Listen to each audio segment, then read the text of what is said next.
No, I don't pray to, but there is a deeper kind of prayer which I think is very much rooted in presence. It's a kind of trust. I think that's really what we're talking about in a way, in many different ways, is trust as presence. Not necessarily trust in this or trust in that or trust in the government or trust in the external authority or trust. It's a deeper kind of trust, which is knowing that somehow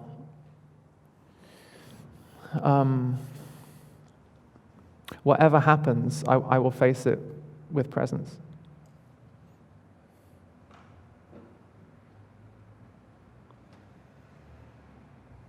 It's a kind of surrender. It's a kind of surrender. Yeah.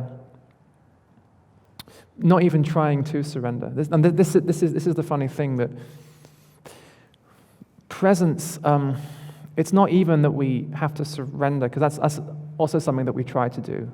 That's another way we exhaust ourselves, is trying to surrender.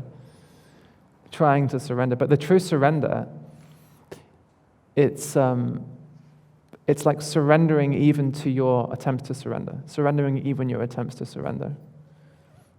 It's like there's this deeper surrender. It's like acceptance. Not trying to accept, but noticing on a deeper level, this moment is already accepted. And even my non-acceptance of this moment is in a bigger sense accepted because it's part of the scene. The scene holds it all. It's like trust in the scene. Trust in the scene as it is.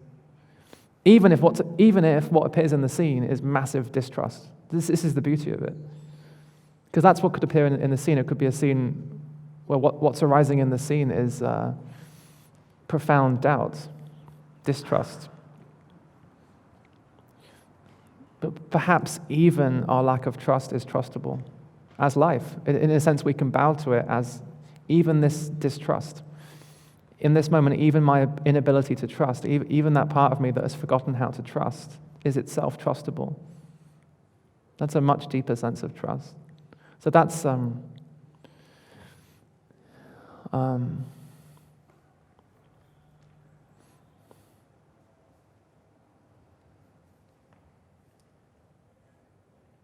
then from that place of this deeper surrender, this deeper trust,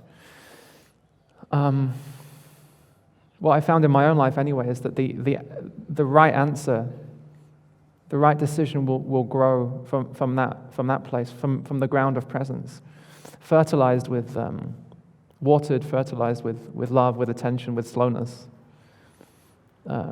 from presence. And we've all had this experience, like, you've had a decision, you've tried to decide, nothing has worked, you're exhausted, you're fed up, and at some point you just give up. You give up even trying to decide, and then the next morning you just know, or the next week, or the next month.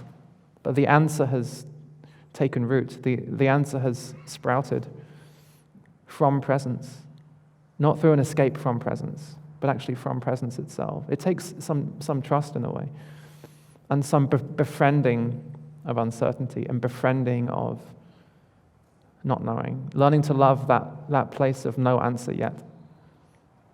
Learning to love that place of no answer yet, that very alive place. At some point, you just know. You find yourself leaving. You thought you were going to stay. You find yourself leaving. You thought you were going to leave. You find yourself staying. You thought you were going to say yes. You find yourself saying no, and it's just clear. There's no decision in a way. In hindsight, you might tell yourself that you decided.